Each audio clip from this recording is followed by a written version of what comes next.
जय श्री कृष्ण। गुरुर् ब्रह्मा गुरुर्विष्णु गुरुर्देव महेश्वर गुरु साक्षात् परम ब्रह्म तस्मै श्री गुरुवे नमः। जय श्री कृष्ण चैतन्य प्रभु नित्यानंद श्री अद्वैत गदाधर शिवासादि गौर भक्तबिंद। हरे कृष्ण कृष्ण कृष्ण हरे हरे हरे राम राम राम हरे हरे। जय श्री कृष्ण। বিভিন্ন ধর্মীয় বিভিন্ন অনুষ্ঠান ইত্যাদির জন্য ব্যস্ত থাকায় ইতিমধ্যে আমি ভিডিও করতে পারিনি। যাই হোক, আশা করি সকলেই আপনারা ভালো আছেন। যারা যারা আমার এই চ্যানেল সাবস্ক্রাইব করেছেন এবং দেখেন আমার ভিডিওগুলো, সকলে আমাকে সহযোগিতা করেন, তাই এই চ্যানেলটি আমি চালিয়ে যেতে পারি মহানন্দে। যারা যারা সাবস্ক্রাইব করেননি তারা তারা সাবস্ক্রাইব করবেন এবং পরপর ধর্মীয় বিভিন্ন ধর্মীয় কথা, শাস্ত্র কথা, ভগবানের কথা শুনতে থাকবেন, আমিও বলতে থাকব। তো যাই হোক, আজকে একটা বিশেষ দিন। আজকে হচ্ছে 6ই আষাঢ়, 21শে জুন। এটা আষাঢ় মাসের কৃষ্ণপক্ষীয় একাদশী। এই একাদশীর নাম যোগিনী একাদশী। তো যোগিনী একাদশী আজকে শাক্ত মতে। একটা কথা জানবেন, আমরা একাদশীর 2-3 রকম মত দেখি, শাক্ত মত, নিম্বার্ক মত, গোস্বামী মত। তো শাক্ত মতে আজকে যোগিনী একাদশী।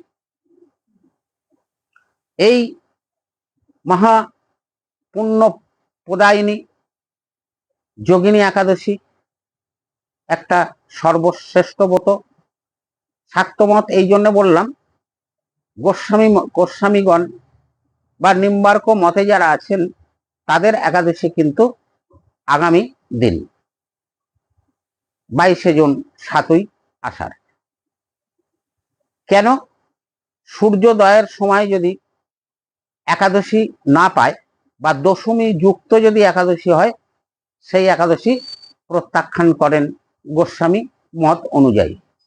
এ কারণে আজকের যে একাদশী সেটা দশমী যুক্ত, সেই জন্যে আজকের একাদশী শাক্ত মতে আগামী দিন 22শে জুন, 7ই আষাঢ়, গোস্বামী মতে বা নিম্বার্ক মতে একাদশী।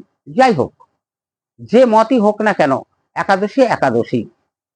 এই একাদশীর মতো যে এত পুণ্য ফল প্রদায়িনী ব্রত আর জগতে নেই। এর আগের ভিডিওয় আমি একাদশী সম্বন্ধে বলেছি, অন্যান্য একাদশী সম্বন্ধে। আজকে যোগিনী একাদশী সম্বন্ধে আমি বলবো। একাদশী পালন করলে, একাদশী ব্রত কথা শ্রবণ করতে হয়, তবে একাদশী সঠিক পালন হয়। তাই একাদশী ব্রত কথাটাও আমি বলবো। তার আগে বলি, এই একাদশী তিথি হচ্ছে বৈষ্ণবীয় ভাষায় হরিবাসর তিথি। হরিবাসর কথার মানে হচ্ছে হরির সাথে বাস করা। যে তিথিতে হরির সাথে বাস করা হয় সেটা হরিবাসর তিথি এবং একাদশী তিথি। হরির সাথে বাস করার অর্থ, হরির সাথে বাস করা মানে হরি নাম গুণকীর্তন করা, হরির পূজন, হরির সেবন, ভগবানের সান্নিধ্যে থাকা, ভাগবত আলোচনা, ভগবানের কথা আলোচনা, ভগবানের লীলা শ্রবণ, লীলা কথন, ভক্ত সঙ্গ, হরিনাম সঙ্গ, বিভিন্ন রকম ঈশ্বর প্রদত্ত যে শুভ সঙ্গগুলো আছে, সেই সঙ্গগুলোর মাধ্যমে আজকের দিনটা অতিবাহিত করতে হয়। আজকের দিনে একাদশী বলতে কি খাবো, কি খেতে নেই, এটাই মানুষের মনে বেশি প্রশ্ন। আরে খাবো তো পরেই, প্রতিদিনই তো খাই। খাওয়ার কথা বলা আছে একাদশীতে, আমাদের শাস্ত্র মতে পঞ্চশস্য বর্জিত একাদশী। তো কি খাবো চিন্তাটা পরে, আগে ঈশ্বর চিন্তা যদি না করা যায়, শুধু নিরামিষ খেলাম আর শস্য বর্জন করলাম, হয়ে গেল একাদশী, এটা নয়। নিরামিষ দেখবেন পশুরাও খায়, গরু ছাগলেরাও খায়। তো খায় বলে তারা সবাই ধর্ম পালন করে এটা নয়। ধর্ম পালনের আসল উদ্দেশ্য হবে ঈশ্বর চিন্তন, ঈশ্বরের দিকে সম্পূর্ণ মনোনিবেশ করে তবে যদি কোনো উপবাস করা হয় সেটাই হচ্ছে ঐশ্বরিক উপবাস। এবং সর্বশ্রেষ্ঠ ঐশ্বরিক উপবাস হচ্ছে এই একাদশী উপবাস। তাহলে একাদশী করতে গেলে আমাদের কি করতে হবে? একাদশী উপবাস। উপবাস কথার মানে হচ্ছে কি? উপশব্দে নিকটে, আমরা যেমন বলি নদীর উপকূল, উপকূল মানে নদীর কাছাকাছি যে কুল সেটা নদীর উপকূল। তাহলে উপশব্দের অর্থ নিকটে, বাস শব্দের অর্থ বসবাস করা, নিকটে বাস করা, তার নাম উপবাস। কার নিকটে বাস করা? ভগবানের সান্নিধ্যে, ভগবানের নিকটে বাস করাটাই হচ্ছে উপবাস। আগে উপবাস কথার মানে বুঝতে হবে। খাওয়া পড়া ধর্ম নয়। আজকের আমাদের সমাজে খাওয়া পড়াটাই মানে ধর্ম বলে মানুষ মনে করে। স্বামী বিবেকানন্দের সম্বন্ধে বলেছেন, আমাদের সনাতন ধর্ম আস্তে আস্তে হাঁড়ির মধ্যে ঢুকে যাচ্ছে। কি খাবো, কি পরবো, এটাই যেন আমাদের ব্রত না। ব্রতর কথা বলা হয়েছে শাস্ত্রে যে মতো, সে মতো ঈশ্বরের প্রতি মনোনিবেশ যদি না হয়, তুমি কিছু নাই বা খেলে, তাতেও একাদশী হলো না। খাওয়াটা বড় কথা নয়, বড় কথা হচ্ছে ঈশ্বরের শরণাপন্ন হওয়া। তো আষাঢ় মাসের এই কৃষ্ণপক্ষীয় যে একাদশী, যোগিনী একাদশী, আগামী দিন 22শে জুন, 7ই আষাঢ়, এই একাদশী গোস্বামী মতে এবং নিম্বর্ক মতে, আর আজকে শাক্ত মতে। অনেকের ধারণা আছে 7ই আষাঢ় মানে অম্বুবাচী পবিত্র হচ্ছে, মানে পড়ছে। অম্বুবাচী একটা আমাদের সনাতনীদের একটা উৎসব বা ব্রত বললেই চলে, কিন্তু এই অম্বুবাচী কোনো শাস্ত্র সিদ্ধ নয়। অম্বুবাচী হচ্ছে লোকাচার। আমাদের পূর্বপুরুষরা বলতেন এই করতে নেই, ওই করতে নেই, ওই করতে হবে, এই করতে করতে সেটা আমাদের মধ্যে প্রচলিত হয়েছে। দেখবেন এই অম্বুবাচীর সময় প্রত্যেকে বাড়িতে নিজ গৃহ দেবতা যারা আছে, যার বাড়িতে যে দেবতাই থাক, তাদের ওই কাপড় দিয়ে চাপা দিয়ে দেয়। কেন অম্বুবাচীতে চাপা দিতে হয়?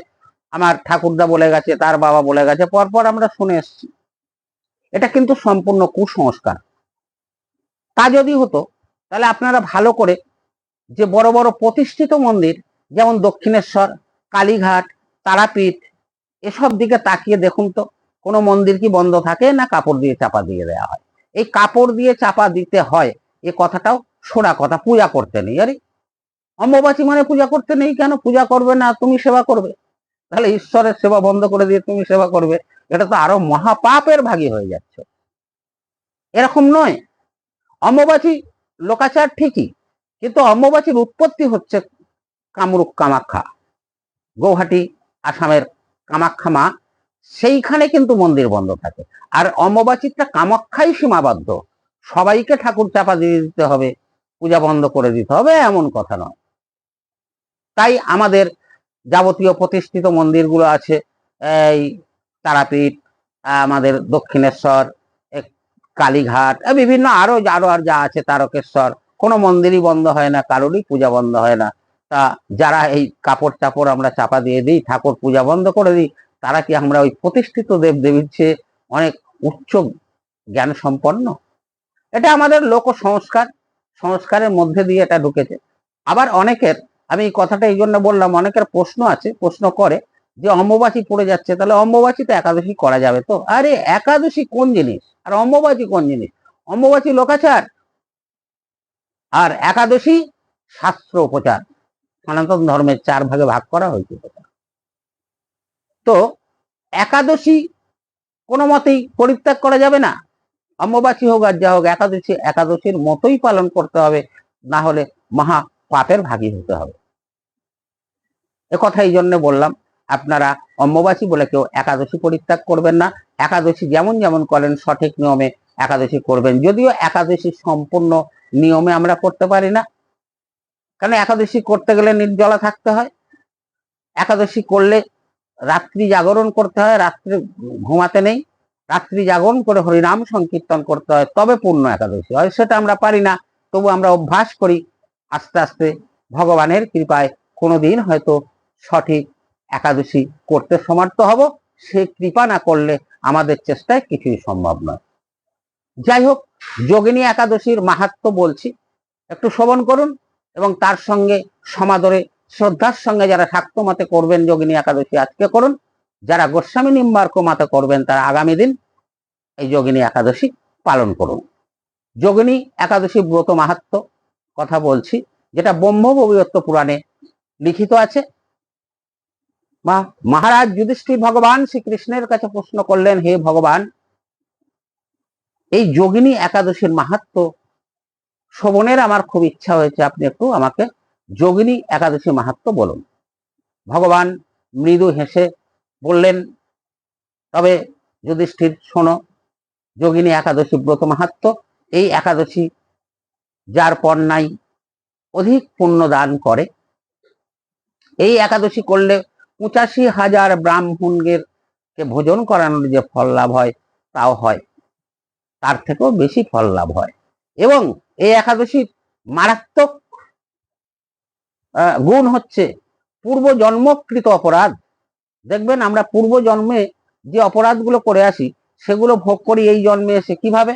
কোনো একটা ব্যাধি হলো, ডাক্তার দেখাচ্ছেন, চিকিৎসা করছেন, সব করছেন, কোনো মতে সেই ব্যাধিটা সারছে না, একে দুরারোগ্য ব্যাধি বলে। এই দুরারোগ্য ব্যাধিগুলি কিন্তু পূর্বজন্মের কৃতকর্মের ফল।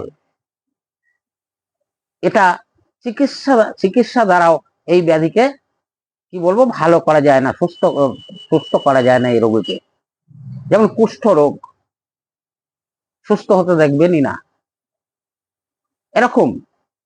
তো বলা হয়েছে এই যোগিনী একাদশী যদি ঠিক মতো পালন করা হয় তাহলে পূর্বজন্মাকৃত যে অপরাধ তা খণ্ডিত হয় এবং এই দুরারোগ্য ব্যাধিও আস্তে আস্তে সুস্থ হয়ে যায়। বুঝুন। আর এই একাদশী, যোগিনী একাদশী নৌকা স্বরূপ। নৌকা স্বরূপ কেন বলছি? আমরা প্রত্যেকে ধর্ম করি, কর্ম করি, যাই করি, আরাধনা করি, ধ্যান করি, আমরা প্রত্যেকেই এই জন্যই করি যে জন্ম মৃত্যুর এই আবর্ত চক্র থেকে আমরা নিস্তার পেতে চাই। তো বলা হয়েছে যোগিনী একাদশী নৌকা স্বরূপ। এই নৌকা দ্বারা যদি যোগিনী একাদশী ঠিক মতো করা হয়, এই নৌকার দ্বারা ভগবান নিজে তার ধামে আমাদের নিয়ে যান। মেলায় বেড়াতে এসছি, পিতার সাথে হাত ছেড়ে গেছে, মেলায় হারিয়ে গেছি, পিতাকে আর খুঁজে পাচ্ছি না। অর্থাৎ ভগবানের কাছ থেকে আমরা এসছি, ভগবানের কাছে কথা দিয়ে এসছি, এই জগতে এসে তোমার কাজ করব, তোমার নাম করব, তোমার পূজন করব, তোমার সেবন করব। আর এই জগতে এসে মহামায়া আবদ্ধ হয়ে ভগবানকেই আমরা ভুলে গেছি। ভগবানের দিকে পিছন ফিরে দাঁড়িয়ে আমরা আলো আলো করে চিৎকার করছি। তাই আমরা অনেক কিছু পাই কিন্তু শান্তিটা পাই না। এটা ভগবানের শ্রীচরণে সুখ লাভ করা যায়, কিন্তু শান্তি ভগবানের শ্রীচরণ ছাড়া আর কোথাও পাওয়া যায় না। তা ব্রহ্মবৈবর্ত পুরাণে এই একাদশী, যোগিনী একাদশী, যেটা আষাঢ় মাসের কৃষ্ণপক্ষীয় একাদশীর মাহাত্ম্য বলা হয়েছে। ভগবান বললেন, যুধিষ্ঠির শোনো, অলকা নগরীতে এক রাজা ছিলেন, তার নাম কুবের। এই কুবেরের নাম আপনারাও অনেকে শুনেছেন যারা ধর্মকথা শ্রবণ করেন, ধর্মজগতে আছেন।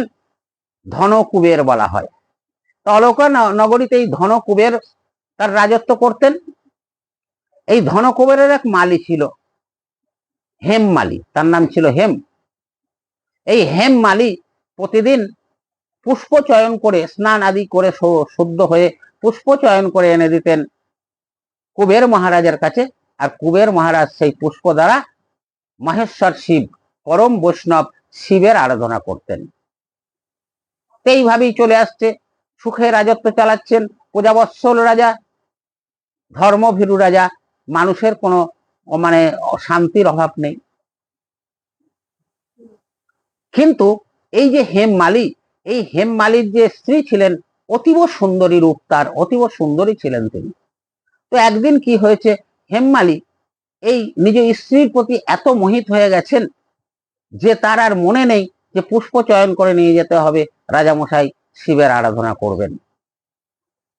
তো নিজ স্ত্রীর সাথে তিনি মত্ত আছেন, আনন্দ লীলা খেলায়। দ্বীপপ্রহর হয়ে গেছে, তখনও পুষ্প নিয়ে আসেনি হেমমালি। রাজা চিন্তায় পড়ে গেছেন কুবের। তখন তিনি তার দূতদের পাঠিয়েছেন, দেখে এসো তো মালি কেন এখনো পূজার ফুল নিয়ে আসলো না। তো রাজদূতরা গেলেন, গিয়ে দেখলেন হেমমালি তার নিজ স্ত্রীর সঙ্গিনীর সাথে, নিজ অর্ধাঙ্গিনীর সাথে কামলীলায় মত্ত আছেন। এ দেখে এসে যখন রাজদূতরা রাজামশাইকে বললেন, রাজামশাই অত্যন্ত ক্রোধিত হলেন। এবং বললেন যাও হেমমালিকে জোরপূর্বক ধরে আমার কাছে নিয়ে এসো। তো রাজকর্মচারীরা গেলেন এবং হেমমালিকে জোর করে ধরে রাজা কুবেরের কাছে আনলেন। রাজা কুবের অত্যন্ত ক্রোধিত হলেন, রক্তবর্ণ চক্ষু করে বললেন, পাপিষ্ঠ পামর, আমার মহেশ্বর পূজায় ব্যাঘাত ঘটিয়েছিস তুই সামান্যই স্ত্রীর রূপে আকৃষ্ট হয়ে। তোকে আমি অভিশাপ দিলাম, তোর শ্বেতি রোগ হবে এবং কুষ্ঠ রোগ হবে, এবং শ্বেতি কুষ্ঠ রোগে তুই ছটফট করতে থাকবি এই অপরাধের জন্য। পরম ভক্ত কুবের, এই কুবের যে অভিশাপ দিল তা তো বিফলে যায় না। যথারীতি হেমমালির কুষ্ঠ এবং শ্বেতি রোগ হলো। কুষ্ঠ রোগের জ্বালায় ছটফট করতে লাগলো নিজের স্ত্রীর সাথে, এখান ওখান ভ্রমণ করতে লাগলো, কিছুতেই রোগের নিবারণ হয় না। ভ্রমণ করতে করতে একদিন এই হেমমালি জঙ্গলের মধ্যে মার্কণ্ডীয় ঋষির কাছে গিয়ে উপস্থিত হলেন। মার্কণ্ডীয় ঋষিকে দেখে সশ্রদ্ধ প্রণাম জানালেন ভক্তি ভরে এবং বললেন, প্রভু, আমার এই ব্যাধি থেকে মুক্তির উপায় বলুন। মার্কণ্ডীয় ঋষি জিজ্ঞাসা করলেন, কিভাবে তোমার এই ব্যাধি হয়েছে, কার অভিশাপ? তখন সবিস্তারে মালি মার্কণ্ডীয় ঋষির শ্রীচরণে নিবেদন করলেন সব ঘটনা। সব শুনে মার্কণ্ডীয় ঋষি বললেন, ঠিক আছে, তুমি আষাঢ় মাসের কৃষ্ণপক্ষীয় এই যে যোগিনী একাদশী আছে, এই যোগিনী একাদশী নিষ্ঠা ভরে পালন করো, তাহলেই তোমার এই অভিশপ্ত দুরারোগ্য ব্যাধি থেকে তুমি মুক্তি পাবে। সেই মার্কণ্ডীয় ঋষির কথা মতো হেমমালি কি করলেন, শ্রদ্ধার সঙ্গে ভক্তি ভরে যথাযথ নিয়মে এই যোগিনী একাদশী পালন করলেন। আর ভগবানের কৃপায় এই দুরারোগ্য ব্যাধি থেকে তিনি মুক্তি পেলেন, সুখে শান্তিতে জীবনযাপন করতে লাগলেন নিজের স্ত্রীর সাথে। এবং বহু কাল ধরে তিনি শিবের পূজার জন্য পুষ্কর চয়ন করতেন বলেই এই ব্যাধিগ্রস্ত হওয়ার পরও ভগবানকে তিনি বিস্মরণ হননি, ভগবানকে তিনি ভোলেননি। তাই ঋষির এক কথাতেই তিনি একাদশী ব্রত পালন করেছিলেন। এই হচ্ছে যোগিনী একাদশী ব্রতের মাহাত্ম্য। তো এরপরে বুঝতে পারলেন সবাই এই যোগিনী একাদশী ব্রত আমাদের কত বড় দান দিতে পারে, কত বড় পুণ্য দিতে পারে। ইহজগৎ থেকে নৌকার মতো আমাদের উদ্ধার করে আমাদের পরম ধামে, শান্তির ধামে পর্যন্ত নিয়ে যেতে পারে। ইহজগতে যাগ যজ্ঞ ব্রত অর্চন পূজা যাই করেন না কেন, তা দিয়ে এটা সম্ভব নয়। সকলের কাছে তাই অনুরোধ, শ্রদ্ধা ভরে ঈশ্বরের দিকে মন রেখে, ঈশ্বরের শ্রীচরণে মন রেখে, ঈশ্বরের সঙ্গ লাভ করে এই যোগিনী একাদশী ব্রত যথাযথ নিয়মে পালন করেন এবং এই জন্ম মৃত্যুর আবর্ত থেকে মুক্তি হয়ে পরম ধামে আমরা সবাই গমন করি। সকলে ভালো থাকবেন ঈশ্বরের কৃপায়। আর এই চ্যানেলটা সাবস্ক্রাইব করবেন, আর সাবস্ক্রাইব করে অল করে রাখবেন, যাতে পরপর ভিডিওগুলো দেখতে পান এবং ধর্মীয় কথাগুলো শুনতে পান। এরপরের ভিডিও আবার যখন করব আমি নিশ্চয়ই আপনাদের শরণাপন্ন হব। আপনারা সাবস্ক্রাইব করলে এবং লাইক করলে তাহলেই আমি আরো উৎসাহ পাবো ভিডিওগুলো করতে। এবং কমেন্ট করবেন, আপনাদের কোনো প্রশ্ন থাকলে কমেন্ট বক্সে প্রশ্ন করবেন। আমি ভগবান যতটুকু ক্ষমতা দিয়েছে তার মধ্যে থেকে আমি যথাযথ উত্তর দিতে চেষ্টা করব। সকলে ভালো থাকবেন, মঙ্গলময়ের ইচ্ছায় শান্তি থাকবেন, সুস্থ থাকবেন, সুন্দর থাকবেন। জয় শ্রীকৃষ্ণ।